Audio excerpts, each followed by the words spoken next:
Iniutos naman ni Land Transportation Franchising and Regulatory Board Chairperson Attorney Vigor D. Mendoza II ang pagpapabilis ng insurance payment para sa mga biktima ng vehicular accident sa Luna Isabela noong ika-21 ng Enero na ikinasawi ng 3 katao.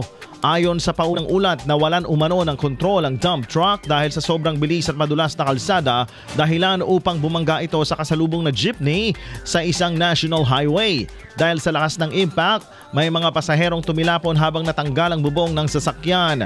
Sinabi ni LTFRB Region 2 Director Attorney Richard Dayag na agad silang rumesponde matapos kumalat sa social media ang video ng insidente.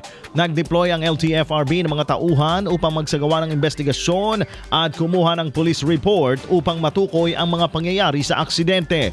Nakikipag-ugnayan na rin ang LTFRB sa Transport Cooperative ng Jeepney at sa Passenger Accident Management and Insurance Agency Incorporated o PAMI upang mapabilis ang insurance claims ng mga nasawi at nasugatan. Samantala, naglabas na rin ng show cause order laban sa operator ng jeepney bilang bahagi ng investigasyon sa roadworthiness ng sasakyan.